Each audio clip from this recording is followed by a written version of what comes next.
Excuse me. Magsimula na tayo sa ating chest clinics. Ngayon, ano ba yung meron tayo ngayon? Ngayon, meron tayong chest clinic. Ito ay para sa mga kabataan. Katulad ninyo, pwede rin naman sa mga edad, kahit di marunong mag-chest, open para sa ating lahat. Ngayon, ano ba yung chess? Yung chess, isa siyang laro. Ano yung goal ng chess? To checkmate. Makapsure ang king. Yun yung goal ng chess. Ngayon, paano tayo mananalo? Kailangan natin makapsure ang king ng ating kalaban. Hindi lang basta gusto mong capturein lahat ng pyesa. Hindi. Kahit na-capture mo lahat ng pyesa, tapos na-checkmate ka, ibig sabihin talo ka. Ngayon, may tanong ako. Anong gusto mo paglaki mo? Maging isang engineer? Isang doktor? Isang teacher? Anong gusto mo paglaki mo? Maging engineer? Doktor? Seryoso tanong. Engineer. Nice. Ikaw, anong gusto mo paglaki mo? Sundalo, soldier, para ipagtanggol ang mga Pilipino. Si Kuya. Anong gusto natin paglaki natin?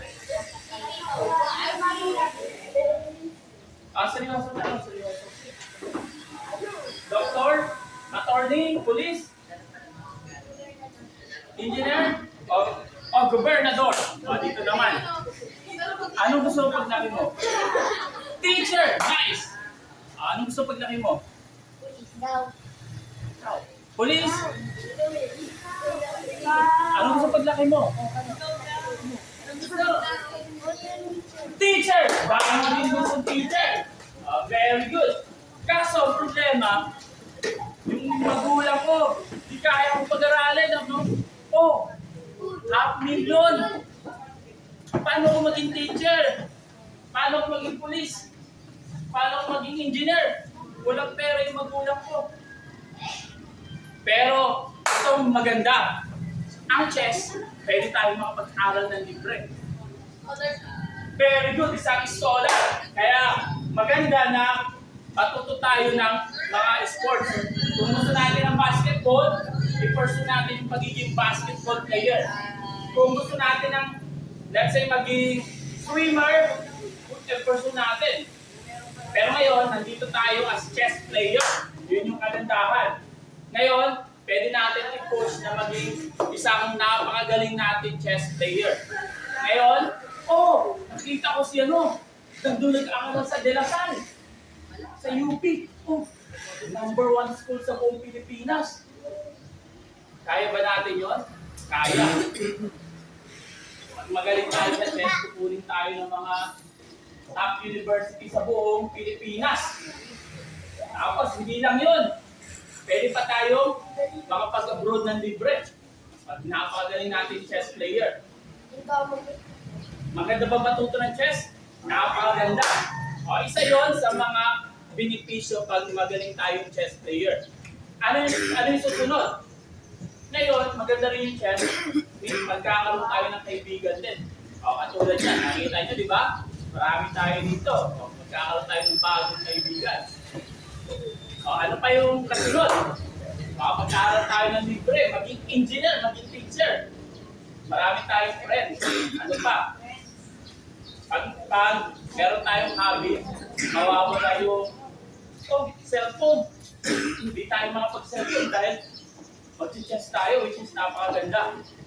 Dahil yung problema ngayon ng mga bata, makikita nyo, nagsi-cellphone, magdamag. Ano yung nakukuha natin sa pag-cellphone? Magiging malabo yung mata. Magiging malabo yung mata natin kaka-cellphone. Di pag maroon tayo sa chess, pwede tayong, instead na mag-cellphone tayo, pa-practice tayo mag-chess kasama yung kaibigan natin. Gagaling pa tayo. Di ba? Tama ba ako? Tama? Tama, di ba? Ayun yung mga benepisyo pag marunong tayo mag-chess. Makakapag-travel ka kahit saan na libre, magiging teacher ka, kahit yung magulang mo walang pera. Si coach, yung magulang ko walang pera, college ako. Pero nakapag-aral ako sa number 4 sa buong Pilipinas. Tapos, naging ko, nakagraduate. Number 4 sa buong Pilipinas. Oo. Kaya, maganda na makakuha nyo rin yung ganon. Makapag-aaral kayo sa number 1 pa. Diba? Sa UP, De La Salle, Ateneo, UST. Apat na yun, lagi nasa taas yun. Hindi yun bumababa. Ngayon, magtungo tayo sa chess. Dito na tayo sa chess. Alam ko dito, meron dito na bago lang sa chess. Kaya ano ba yun? Sa chess, nakikita nyo, meron tayong mga pyesa na nandito. Ilan yung pyesa sa chess? 6. Nakikita nyo, 6.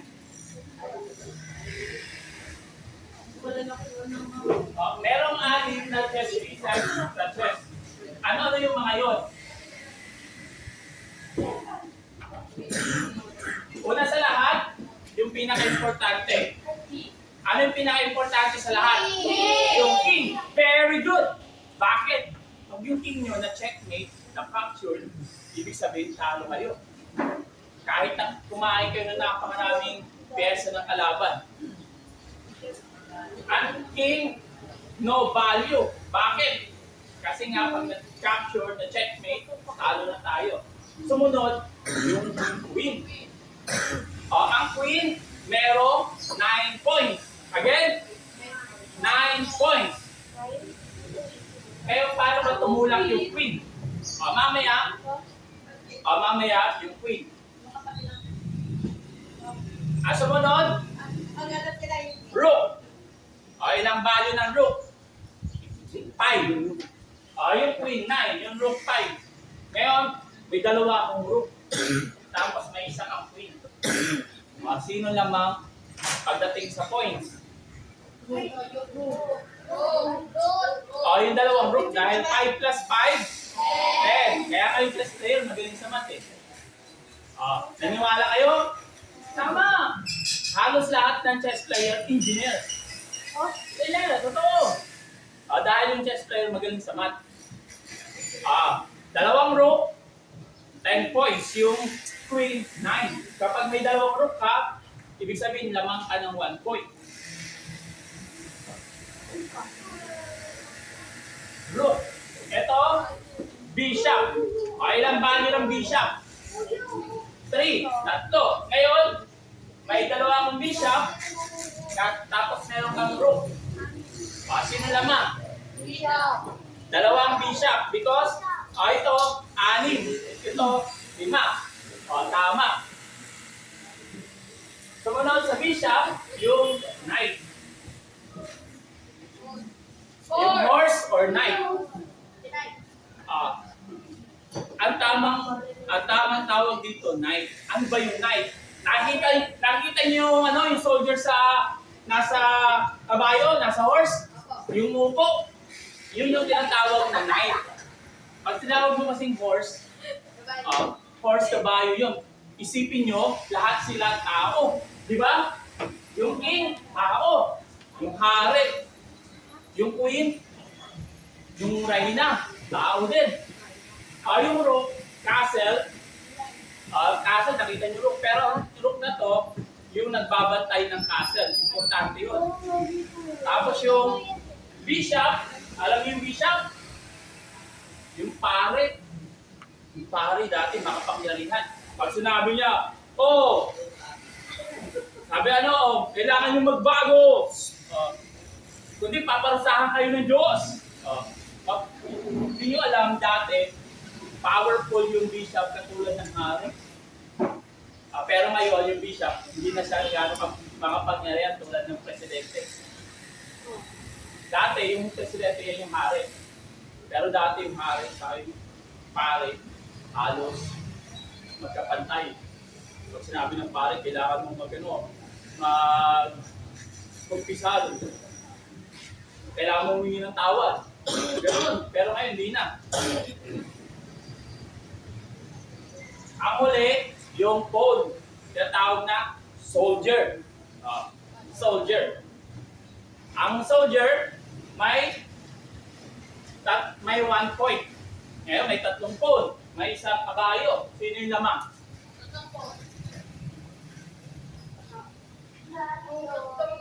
Parehas lang. Ano kasi, yung knight, 3 points. May 3 pawn, 3 points din. Ibig sabihin, parehas sila. Ngayon, dumako tayo sa mga moves. Simulan natin sa bishop. Paano ba mag-move ang bishop? Ang bishop, may 2 bishop sa chess. Nakikita nyo. Ngayon, yung isang bishop nakalagay sa puti, yung isa nakalagay sa green. Puti at green. Ngayon, yung bishop na yan, hindi siya pwedeng pumunta sa ibang kulay. Ang bishop, hindi pwedeng pumunta sa ibang kulay. Ngayon, ang bishop na to ay nasa puti. Ibig sabihin, pag in-straight mo, tawag dyan diagonal. Itong linya na to, tawag dyan diagonal. Ibig sabihin, ang bishop, pwede siyang pumunta kahit sa square dito. Ang bishop, kayang pumunta sa diagonal. Ang bishop pa, pwede pumunta dito? Hindi. Ang bishop, pwede pa pumunta dito? Puti din. Hindi. Pero pwede siyang pumunta dyan in 2 moves. First, punta dito, tapos doon sa A6. Nakikita yung letter, yung number. Ngayon, bawat square dito may pangalan. Ano yung pangalan ng square na to? Na nakatungtong yung bishop. Tawag dito, E6. Bishop E6. Ano yun? Yung bishop pumunta sa E6. Yun yung tawag sa move na yan. Yung bishop, kayang pumunta dito in just 1 move. Sa isang tira, ang bishop pwede pumunta kahit napakalayo niya. Kung pwede.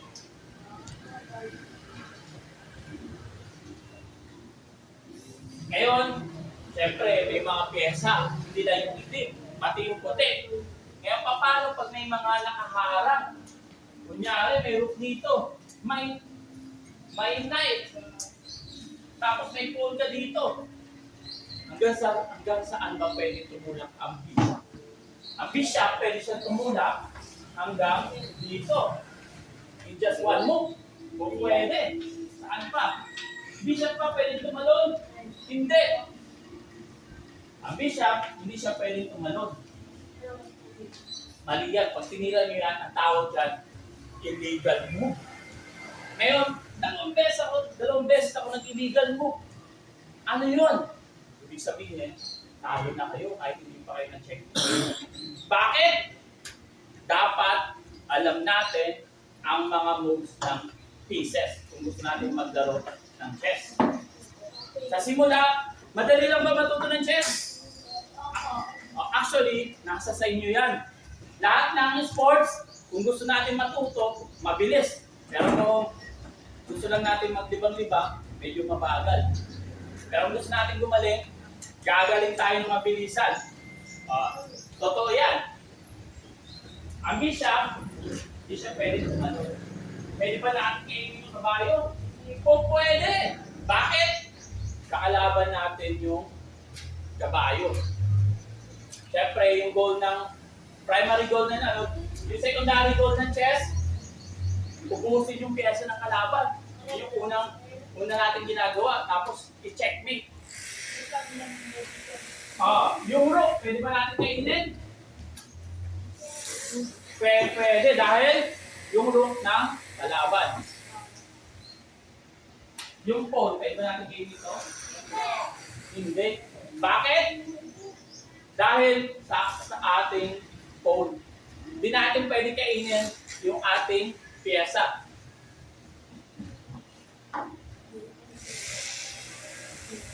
Meron akong challenge. Ang tawag dito, the greedy bishop. Ang matakaw na bishop. Yung matakaw na bishop. May challenge ako.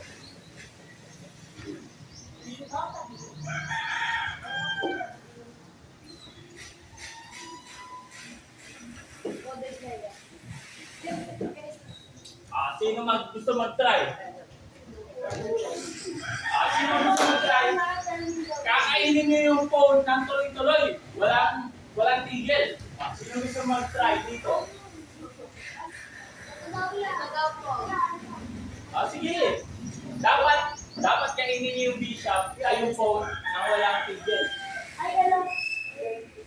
Okay. Bishop na TV. Meron kayong dalawang option. Pero ang tanong, alin ba yung kakainin natin?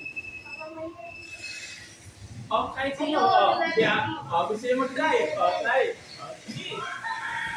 Kailangan kainin niyo yung phone nang walang tigil.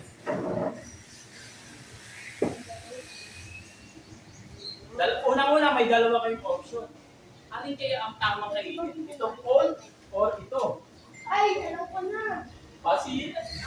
Paano? Capture. Tama. Capture. Tapos, capture. Capture. May tatlo kang option. Saan dyan? Capture. Capture. Wow, very good! Very good.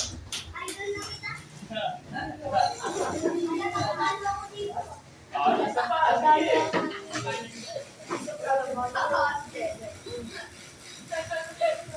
Talo kayo sa babae.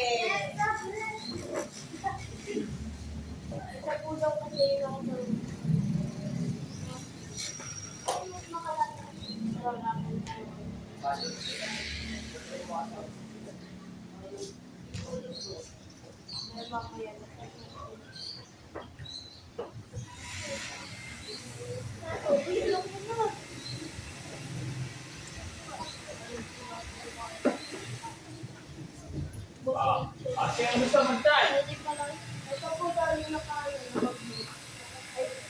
Paano natin capture yung nasa phone?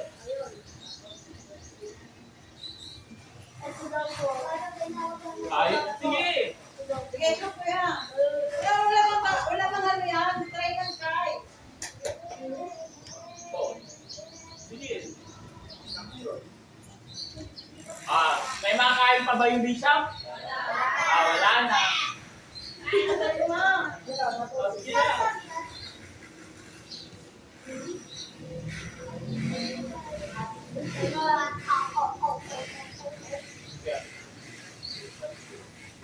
Ayan, si ano. Sino gusto mag-try? Natin.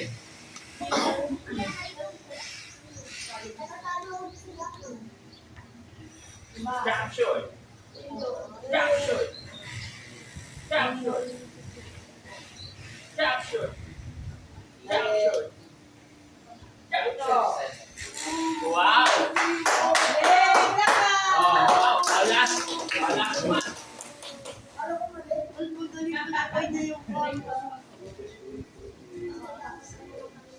Yan yung bishop. Paano naman yung bishop? Ito daw po.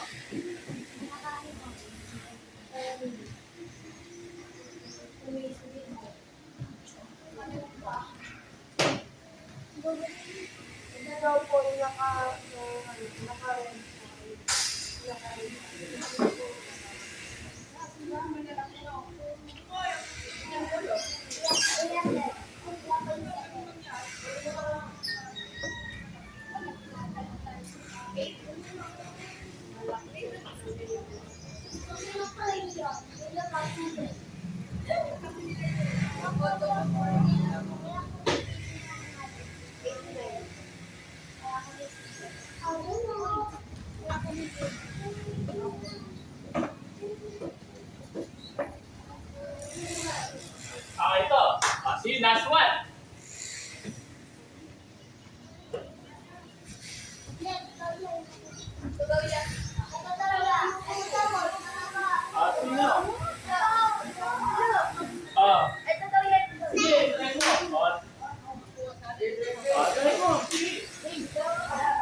poll na tuloy-tuloy.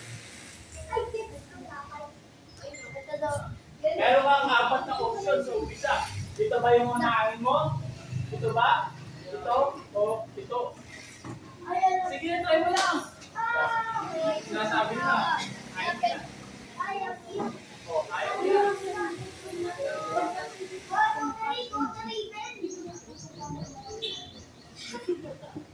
Actually, may dalawang solusyon, tatlo.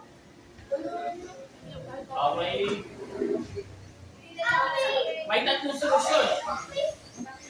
May tatlo. May tatlong solusyon. Merong tatlo. Sino gusto? Dito si Sai. May tatlong solusyon.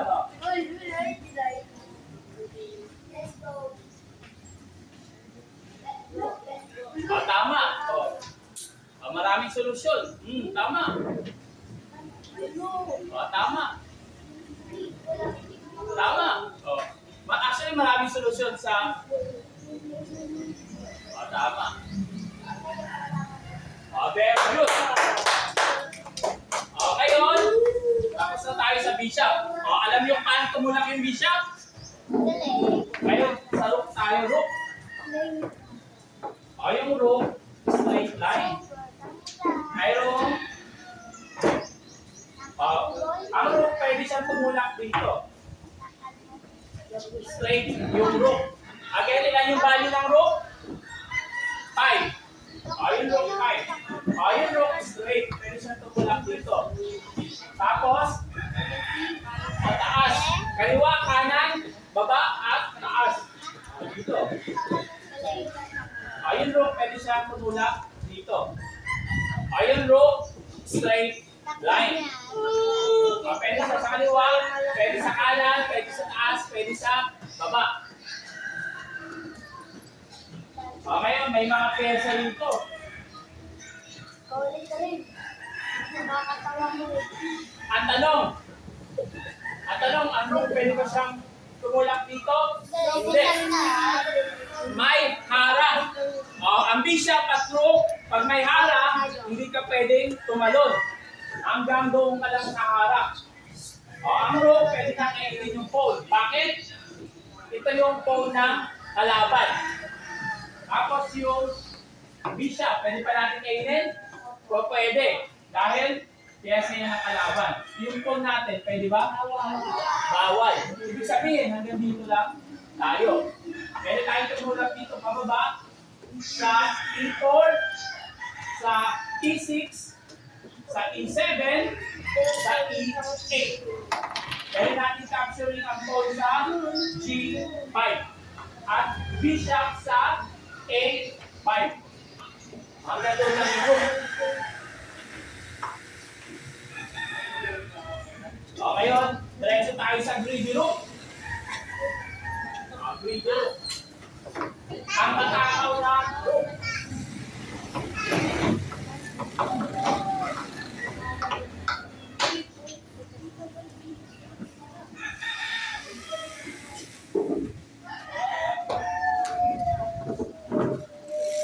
Sino gusto? The greedy rook. Uy, alam ko na yun, be.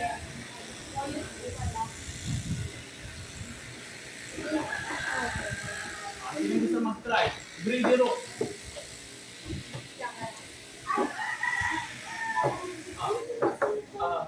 Sige, try mo. Yung rook, pwede niya kainin yung pawn sa E7. E7. Pwede rin sa G5. Pwede rin sa B5. Pwede rin sa E2. E2.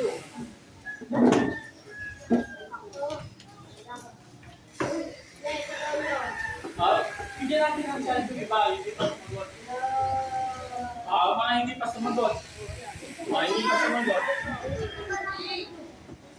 Mga hindi pa sumasagot. Ito, sumagot ka na, di ba? Di pa, try mo. Alin yung makailan mo? 1, 2, 3, 4. Wala na. Gusto mo pa i-try? Sige. One more try. One more try.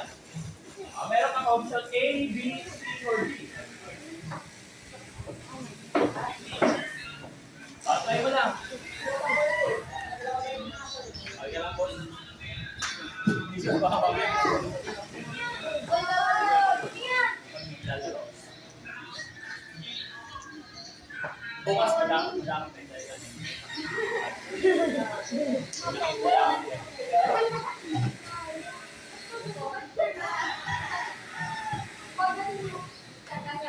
Okay? Oh. Dahil. Excuse me.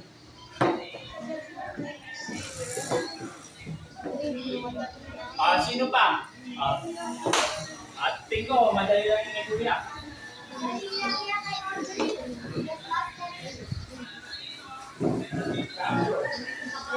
Capture, tama.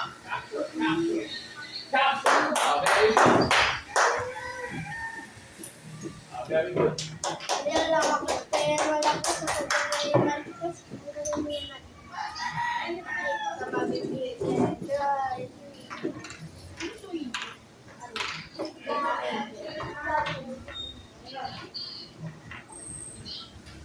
Sino gusto mag-try?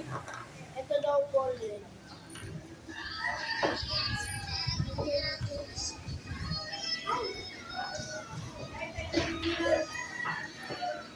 Nag-3D yung rope.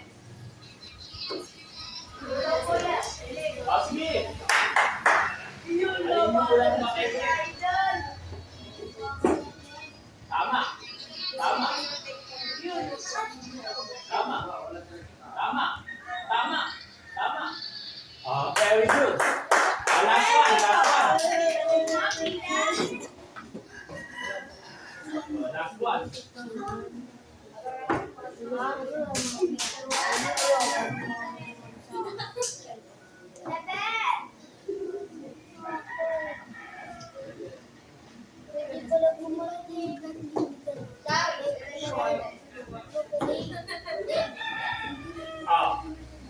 Last one. Sige. Sige na. Kanya na. Sige, kayo mo lang. Sige. Lakaan natin,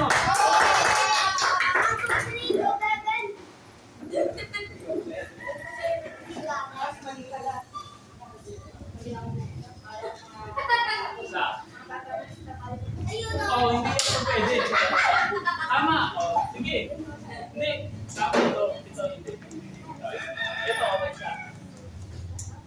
Ilagay mo dito. Ilagay mo makikita mo kasunod. Hindi. Yan. Straight line. Alam kasunod. Yan. Tama. Correct. Tama. Tama. Tama. Wow!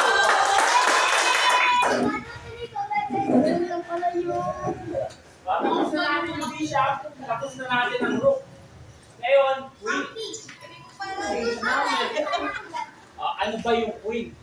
Yung queen, bishop plus rook. Queen, bishop plus rook. Yung move ng queen, bishop sa rook. Saan ba pwede tumulak ang queen? Ang queen pwede siya tumulak ng rook. Ito, rook siya, di ba? Straight. Ngayon, paano ang bishop? Ang bishop, diagonal. Color green.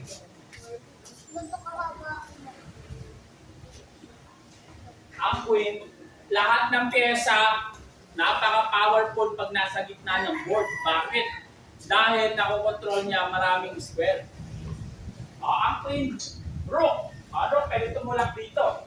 Yung rook. Tapos bishop. Yung queen, bishop plus rook. Ngayon, pag tumulak ang queen dito, ngayon, ang queen pwede pumunta dito, dyan.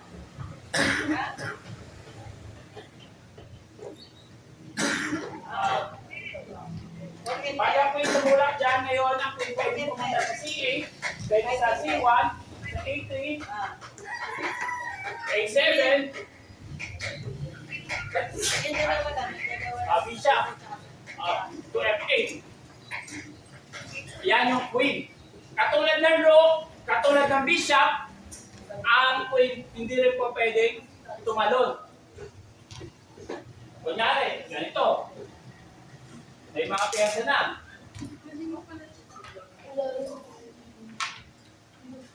Ito na naman.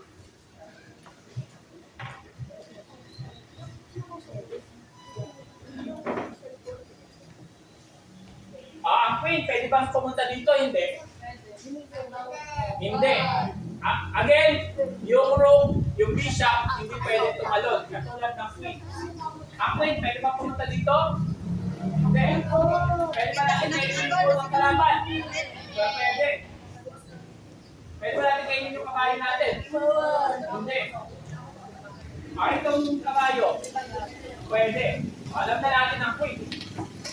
The pretty queen.